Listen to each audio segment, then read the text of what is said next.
I am here today with actor Adrian Holmes from shows that you all are very familiar with, such as Continuum, Arrow, Cult, Cedar Cove. So we want to thank you for taking the time out today, Adrian, to speak with us. Oh, it's my pleasure. Thanks for having me. Thank you so much for being here after your gym. I gotta get the blood flowing, gotta get the oxygen going in the brain so I can be ready for you guys. Absolutely. Exactly, because we're really tough. So I wanted to talk a little bit about first your most recent project, which is the show 19-2, and that's what you're recently doing. Talk to me a little bit about that and what your character is about and whatnot. Sure. I'm here in Montreal, Canada, and the show is it's a cop show. It's a very character-driven cop show as opposed to the procedural shows.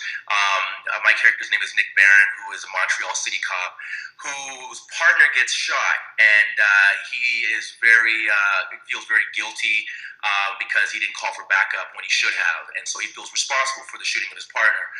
He takes a 6-week leave and comes back to find that he's been set up with a new partner, this rookie from the country named Ben Chartier. And so he's like a fish out of water, country cop coming to the city, thinking that he knows the ropes and everything. And basically I resent him, and we're basically trying to deal with our differences and work together as police officers. And so basically the show just follows the two of us. We're the two in 19-2. We're the 19th precinct, and we're the number 2 car, hence the name 19-2.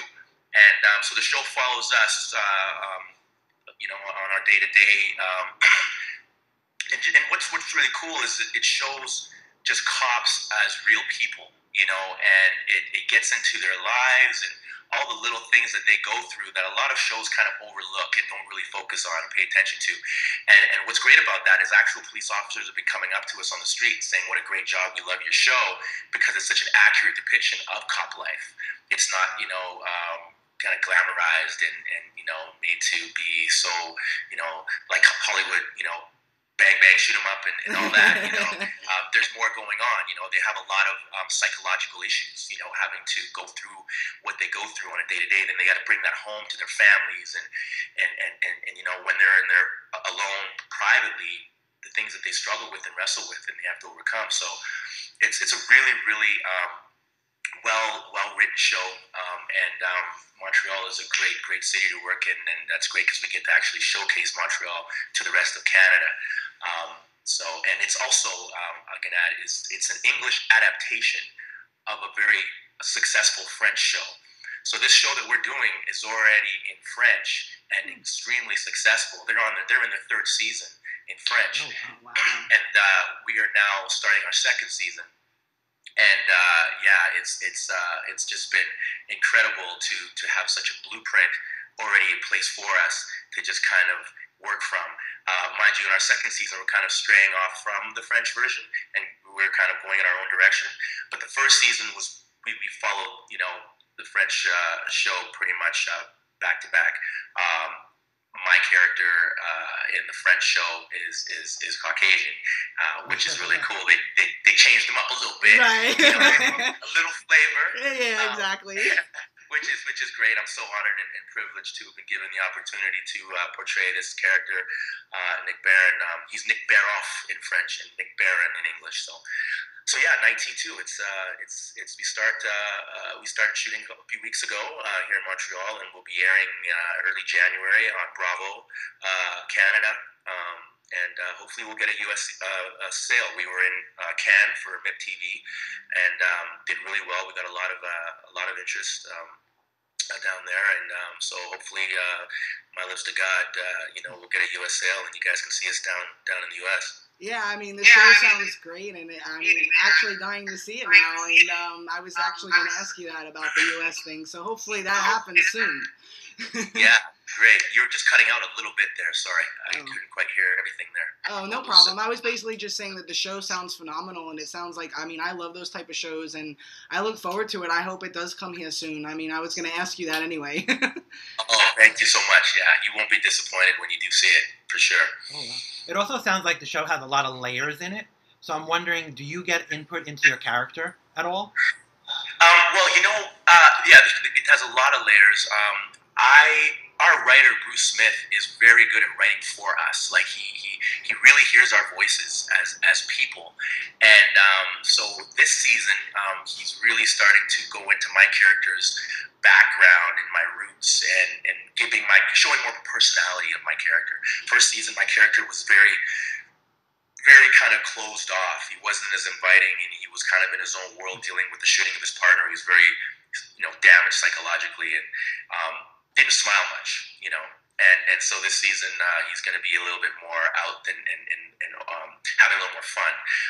As for input to my character, I can suggest things that I'm interested in doing or seeing, and they're amazing. They're so open to listening to us and giving us anything that's going to help us and make it real and more authentic. Mm-hmm. They're all for it. We got an amazing team. So we're really lucky. Had you created a background for your character beforehand, like some actors like to do that, where they create something themselves? Yeah, well, actually, we had it already given to us. Wow. Bruce Smith, our writer, he basically sat us all down and talked to us about our characters and said, okay, well, your character's from Little Burgundy, small town in rough area of Montreal. Your parents had divorced when you were young. Your mother moved to Westmount, which is a rich area of Montreal, and you didn't want to go there because you missed all your friends. You could relate to the Little Burgundy in the streets, and your father went missing. You think he got shot, but you don't know. And he just went into all these crevices of our characters. So it made it easier for us to start the work because it was all been pretty much laid out for us. And but I do that though when I do work. I mean it's so helpful to because you need to figure out get in the person's headspace, right, before you're going to play them. You want to be exactly. in their head. Yeah. You want to know where he's been. You want to know. You want to know them personally, yeah. Yeah. You can't just go into a situation and not have anything to draw from, a place that you're coming from. So it really helps to take the time to put together a little bio for yourself. Yeah, I love that when they do that with characters, when you can really get into them and they're very personal and you have a really good background. And I don't feel that they always do that with characters. I think they just kind of throw them in there. But I love when you have that, it's such a personal thing for the audience to relate to when there's that much story behind a character. It's more powerful. Absolutely, and you can see it in the eyes of the character too when they're doing a scene. If there's something going on, you can read it. You can feel it, and it just makes the performance that much more interesting. Absolutely. It's great acting, and when you have that and when you have a great cast like you're describing, it just makes the ensemble wonderful. So that's amazing. Now, as far as 19-2, do you have any future projects and plans of anything else that you're going to be doing? Yeah, well, I have a movie coming out, a couple movies, a movie called A Christmas Horror Story that I shot here in Toronto earlier this year, and it's exactly how it sounds. It's a Christmas horror story. So it's going to be coming out kind of between Christmas and Halloween, which is where it fits. I saw the trailer. I did ADR for it the other day, and I saw a trailer for it. William Shatner's in it. Oh, great. It's awesome. It's dark. It's creepy. It's really, really, really good. I'm proud of it.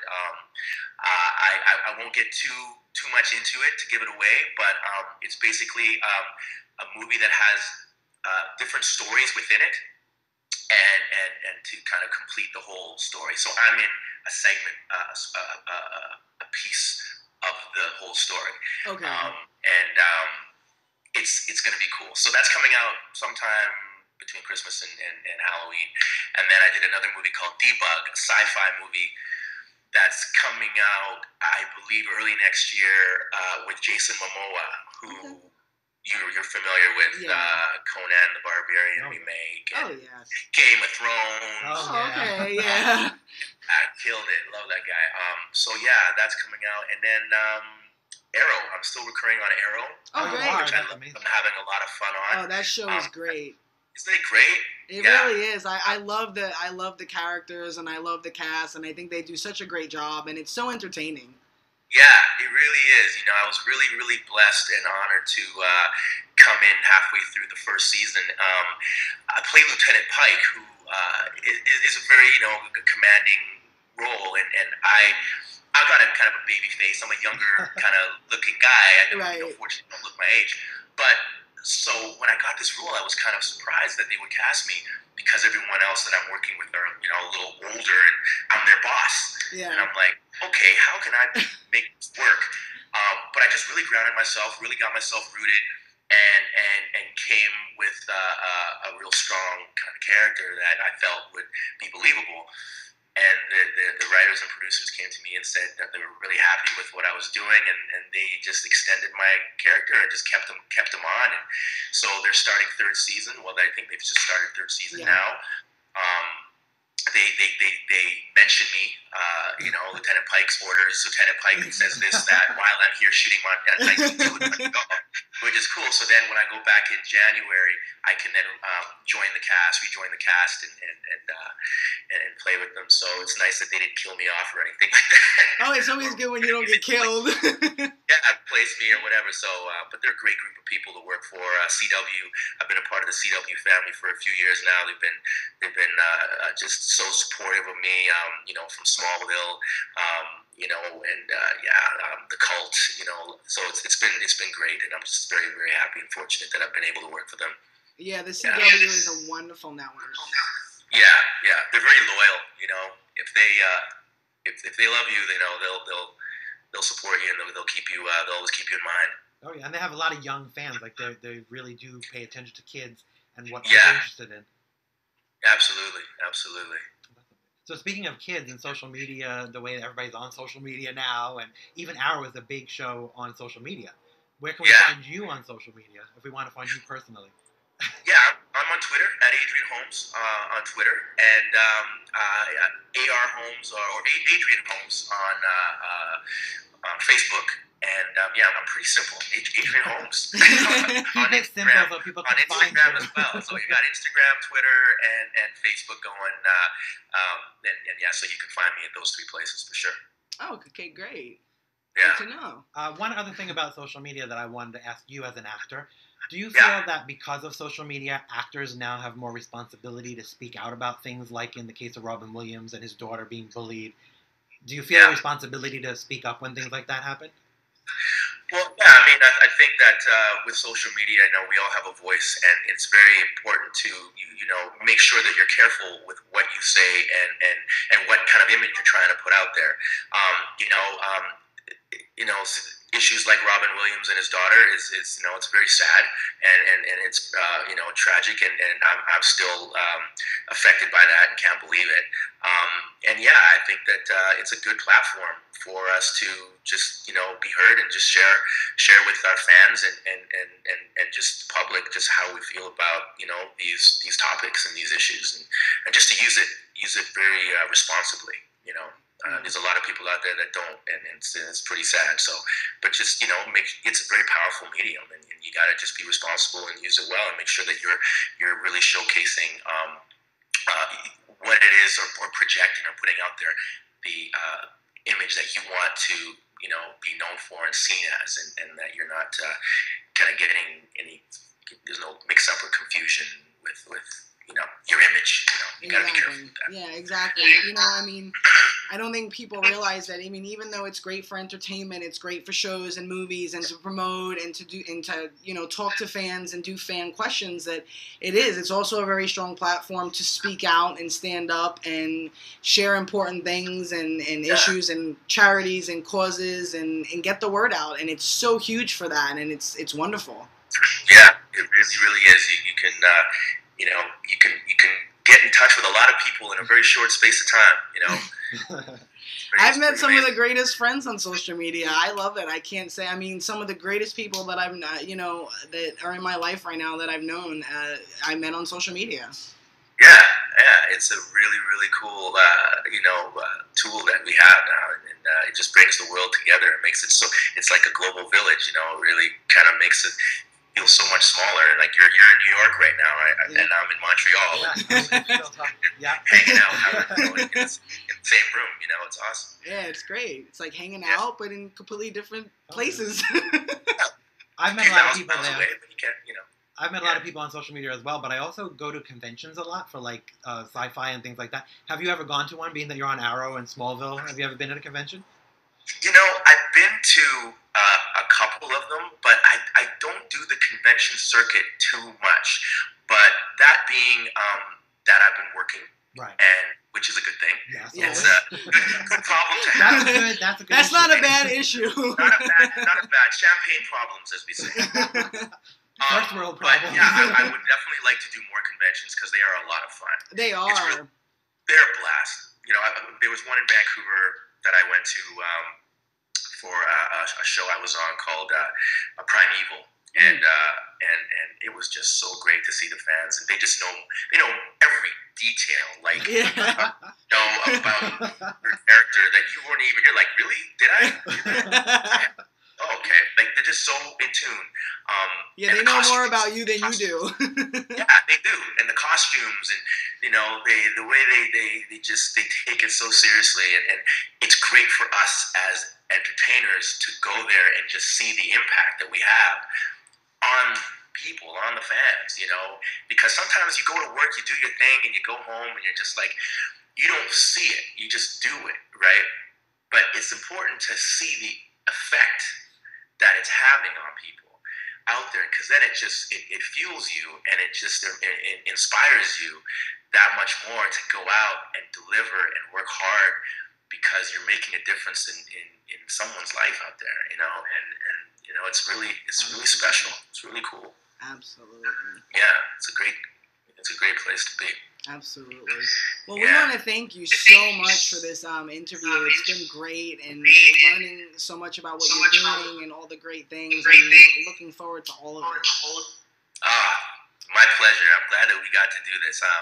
Crazy schedules on both sides, but I knew we'd make it work sooner than later. Yeah, and I'll be doing this with you again for Bullies Keep Out soon. We'll schedule that. Absolutely. I look forward to that too. Anytime.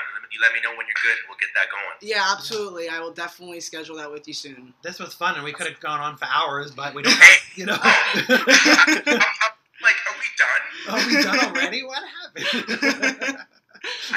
I know you get to talking, and then all of a sudden it's like, oh, okay, it's like 10 o'clock. We gotta go. 10 o'clock at night. We gotta go now. Hold on, let me just get some coffee. Are there any things that you want to highlight, like charities or causes that are near and dear to your heart that you want to bring up before we go? Well, you know, I have been, you know, speaking of the bullies, you know, issue, you know, I was victim of bullying when I was a kid.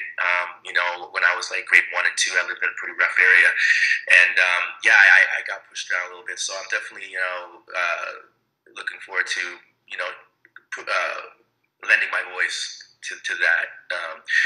Also, the Rare Disease Foundation is a charity that I was a supporter of as well, and RareDisease.ca. Yeah, that's. But I'm also looking for you know, other charities to also lend my voice to as well. I want to go to Africa. I'd love to go there and do some work and help, you know, build homes and just lend myself in any way I can, share myself in any way I can over there, just to give back, because it's a lot of my friends have been there, and they said it's just such a life-changing experience. You have to go, so I really want to do that as well. Oh, great. Yeah. Okay, awesome. So, I will be talking to you soon again. And thank you again for taking the time out of your day. We really appreciate it. It was a pleasure. How's the weather over there in New York? It's actually beautiful, and it's crazy because I keep waiting for maybe like Sharknado, because like it's the summer, it's the summertime, and it's like I was blowing away the other day, and usually I'm suffocating, and it's really really hot in August, and it was like a beautiful breeze. And I'm just like, I'm really not sure what's going on. I don't know if I should be happy or if I should be a little scared. A little scared. It's a little scary. It's the same thing, same here in Montreal. Usually Montreal is very hot, very humid, and it's been pretty breezy and cool, and we're like, what's going on? It's like, is fall coming early? What's happening here? But where I live in Vancouver, it's been amazing. They've been having like well, for Fahrenheit, it'd be like in the 90s. They're really getting some really nice weather over there. And usually Vancouver is known for their rain, but it's been a really nice summer, and it is a beautiful city in the summertime. So unfortunately, Montreal. Hopefully they'll come back here and we'll get some nice. Yeah, I'm looking forward to visiting Vancouver. I'll be there in March, and I heard it's beautiful. Yeah, it's beautiful. It's they call it beautiful BC for a reason, It's very it's like a postcard. Yeah, it really is. I'm so looking forward to it. Tommy's first. I'm trying to drag Tommy with me too. So. Yeah, I may just tag along. I may just sneak in a suitcase or something. Do it. Go do some skiing. We'll look you up. We'll have a cup of coffee. Well, if you're in Vancouver, look me up. Let me know. We'll connect and Absolutely. Go for a drink. Absolutely, definitely. Awesome, Dana. Thank you so much, and Tom, thank you so much. All right, thank you very much. See you soon. Later. Bye.